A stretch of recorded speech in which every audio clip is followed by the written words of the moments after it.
Apa hukum orang tinggal di sekitar masjid tapi tak sholat di masjid? La salata li jaril masjid illa fil masjid. Orang yang dekat masjid tak sah sholatnya kalau tak di masjid.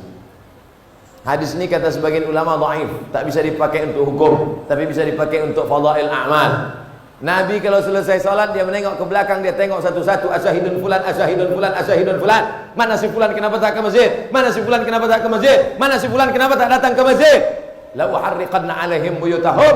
Siapa yang tak datang ke masjid, ku bakar rumahnya. Siapa yang tak datang sholat berjamaah ke masjid, ku bakar rumahnya. Kalau hidup Nabi sekarang bertambah titik api di Deli Serdang. Saking banyaknya orang tak sholat ke masjid. Tapi alhamdulillah masjid percut penuh melimpah ruah. Mudah-mudahan sampai hari kiamat ramai masjid. Ada dua masjid yang sangat berdekatan sekali jaraknya, hanya 20 sampai 30 meter saja. Apakah itu baik Pak Ustadz? Karena kalau sholat jamaah kedua masjid ini jadi terpecah sikit kali.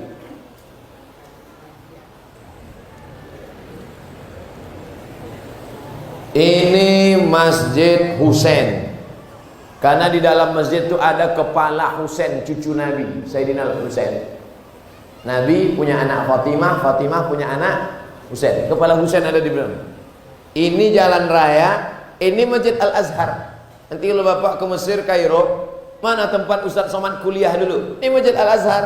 Ini jalan raya, ini Masjid Husain. Jarak antara Masjid Al-Azhar dengan Masjid Husain dekat. Azannya bersaut-sautan. Itu dalil bagi orang yang melarang tak boleh bangun masjid berdekat-dekatan. Boleh, tapi sama-sama penuh.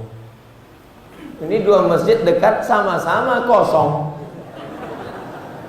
Jangan membangun masjid, makanya harus ada izin dari Forum Komunikasi Umat Beragama. Harus ada syarat-syarat pendirian masjid. Jangan mentang-mentang punya duit dirikan, akhirnya menimbulkan mudarat, kelahi. Hanya beda-beda sikit masjid. Alah, tak dikasihnya aku di sop pertama, nanti aku buat masjid. Buat masjid apa namanya? Masjid sop pertama. Sombong. Kaji kita tadi kan awalnya menghilangkan sombong. Bangun masjid itu untuk merendahkan diri, bukan untuk menunjukkan kita kaya. Masjid siapa tuh? Masjid aku lah. Kenapa Pak buat? Karena aku kemarin tak boleh situ, aku buat kan.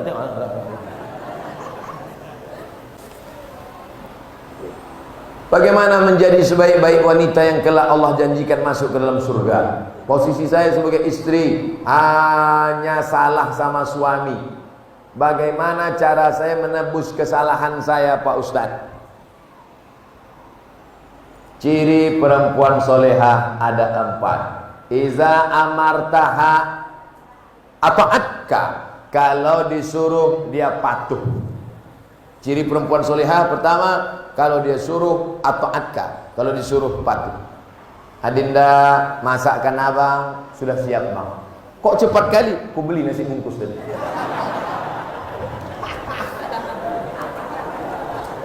Sedap kali gulai kau ni banyak abang tengok. Gulai apa namanya Dedek? Gulai tunjuk bang. Kau gulai tunjuk? Aku tunjuk aja ni.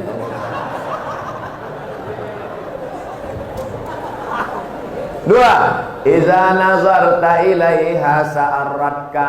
Kalau kau tengok dia hatimu senang. Itu ciri perempuan soleh.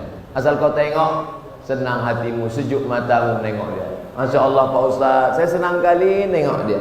Bini kau? Enggak, bini kawan aku.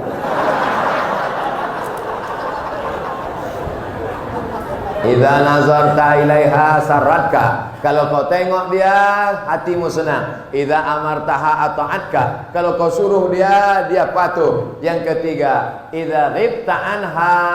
Kalau kau pergi, dijaganya hartamu dan anakmu. Pergi kau, anakmu dan hartamu dijaganya. Jangan sampai pergi kau 1 hari hilang kulkas.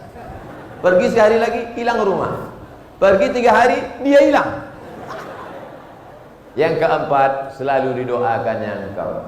Doakannya yang baik, Pak. Walaupun laki itu Fir'aun, tetap istri Fir'aun mendoakan yang baik. Siapa nama istri Fir'aun? Asiyah. Doa Asiyah ada dalam Quran. Rabbi ibnili indaka baitan fil jannah. Ya Allah, bangunkan aku satu rumah dalam surga. Wa najjini min fir'aun wa 'amalihi. Selamatkan aku dari Fir'aun dan perbuatannya. Wa najjini minal qaumiz zalimin. Selamatkan aku dari orang yang zalim. Ibu-ibu yang lakinya agak-agak macam Fir'aun, baca doanya. Kita doa sama-sama. Rabbi ibnili indaka baitan fil jannah wa najjini min fir'aun wa 'amalihi wa najjini minal qaumiz zalimin. Insyaallah 2 gendang. Kalau tak berhenti dia minum khamar, taubat dia atau tenggelam dia di laut merah macam Fir'aun.